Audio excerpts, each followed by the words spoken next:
Heerri kun du'a deemu jira. Heera kana kam dhaloota dhaalchisuuf namni irraa barachuu danda'a. Dhaloota dhaalchisuun kun warra akka keetii kana yoo taate malee dhaloonni ammaa heera yoomtee buusirraan fudhatu. Gaafa gadaa Oromoon gadaan bultu suni abbootiin gadaa nama lama warri biyya bulchu. Tokko biyya sana bulchama. Tokko akka qacalaan qoosun bulchayye. Jarri lamaan kun amata keessaa guyyaa tokko ni dhufan. Ayaama wal bira fixanii waa'ee itti bulchan tanaaf waa hunda wal gaafatanii wal mari'atanii daadii manji. Osuma akkasii jiranii tokko biraatu yemma. Dhufee taasisaa wajji taa'ee namni waan jiru dhiisu bakka isaan amma godhaa jedhe isinitti tufeetiin deema. Du'aan isinitti godha.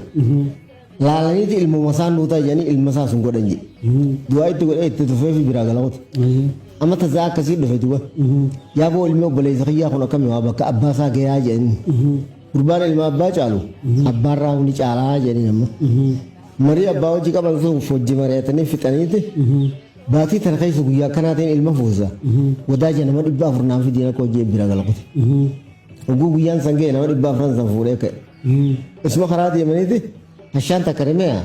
Ciiftee alala guurtii ilmoon keessaa baateeti aleentaa dheeddii haadhuma keessa deebiti. Ilmoon haadha keessaa baatee aleentaa dheeddii haadha deebitu takkaan dhageenye. Amari takkaan harkina gara dhibbii biraati ceema. Ammaa sun deeman oguu deemanii deeman sabeentaa walaa takka dhufan. Sabeentaa walaa tana hormaa boojii hirmeessu jira. Wanni tun busaa waa gaaraatiif addunyaa manaati waan nutti hin fakkaanne. Amari takkaan harkina gara dhibbii biraati ceema. Ammaa sun deeman oguu deemanii deeman leenca tokko dhufan. Leenca kana jaldeessi cancalatti kaayee fe'atee gubbaa ta'a. Jaldeessa leenca cancalatti kaayee fe'atee gubbaa taa'u hin dhageenye. Amrii takkaan harkina garayyeeti dhibbii biraati ceeyyeemmas. Dhibba tokko hafee immoo guu deemanii deeman masqa tokko dhufan. Masqi kun tuujii bishaanii guddoo keessa jira. Kana dhiisee kana keessaa bahee leebleebsatee bishaan biraa laatu tuuta jedhe. Wanni kun bishaan kana umrii isaa fixuu hin danda'u. Kana keessaa bahee bishaan biraa leebleebsatee tuuta. Amrii takkaan harkina garayyee dhibbii boodaa biraati ce'e. Kophasaa hafee duba. Eegaan arma dhufe waan deebi'u numaan dhaqajee dhaqame. Aboo wadaa jamana 400 fi diina kootuun jee akkami kophaa qullaana dhufte jee. 400 asii jetta kana kaasee itti figeetu maan dhufe. Haruma kana jenna jalaa dachanii dhumanii jee. Akkami si jalaa dachan jennaan. Ogguu bakka kanaa ga'e. Hashaari mana tajaajiltee alala guutuu ilmoon keessaa baatee aleentaa dheedii haala deebitu dhufne. Amrii takkaan harkina jala jee dhibbini bira dachee jee. Haqarra deebi'an jee. Ogguu deemnee bakka kanaa dhufe. Sabeentaa walaata hormaan booyyee hirmeessu dhufne. Amrii takkaan harkina gara jee dhibbini bira dachee jee. Haqarra deebi'an jee. Ogguu deemnee bakka kanaa dhufe.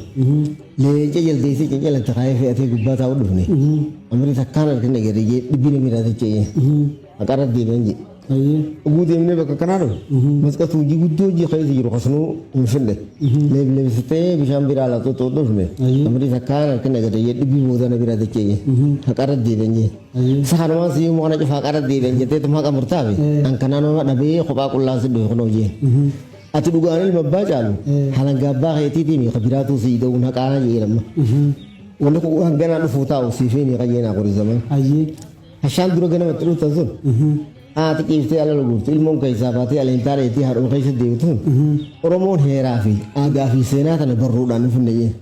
Namni xiqqaan nama jaarsaa irraa dhaalaati. Jaarsa waa beeku amna guyyaa lamaa deemanii irraa biraa. Jaarsa eetaa waa gaafachaa walirraa dhaalaa dhufan jee. Zamana ilmi xiqqaayyuu jaarsi waa himee fuudhaa deemanii irraa baruumi. Jaarsi waa himuu nurraa usaasu waan gisee kuttee jiru. Jaarsa waan gaafanne ka himatan irraa fudhan. Zaman akkasiitti dhufuu taa'ee jirre mayni haadha keessaa bahee aleentaa dheedii haala deebi'u sun jee. Sabeentaa walaa moota hormaan booyyee hirmee sun intala gosaattis hin taphatanii dhudhummeen qabatanii yayyanii hirree Oromoo. Hatanummaan gosaa hawarraa hawliis fuutu hawliis ulfeessitu. Zaman akkasiitti dhufuu taa'ee. Leenca moo jaldeessii cancalatti kaayee fe'atee gubbaa taa'u sun nama daanyummaa filamu beekumsaan madaalamee filame jee kaa'ate Oromoon. Abaluu hayyu nama ba'aa qabu nama beekumsa qabu nama namaan deemuu danda'u jeniiti. Beekumsaan madaalamee filama jeen. Zamana namni beekumsaan madaalamee filamee dhufe jeen katan xullumaa fi haradaa namni daanyummaa argatu. Qabiyyee kaayyuu silaa biyyaan deemu sun gowwaan sun fe'atee gubbaa taa'u. Zamana akkasii dhufuu taa'ee. Masqaba tuujii guddoo keessa taa'ee akkasumas hin dandeenye. Leebleessatee bishaan biraa lixxootu sun. Mootii firinxiixaa biyya isaa fi muree biyya namaa leebleessatee dhiibbatu. Mootii akkasii dhufuu taa'aa jee hiikee. Akkasii gaafa turaa. Irraa baran manguddoo irraa namni xiqqaan deemee dhaala. Amma waan sanii hanqatanii hafte jechuudha. Nama akka keetii kana taate malee asirraa waa fudhatu jechuun hin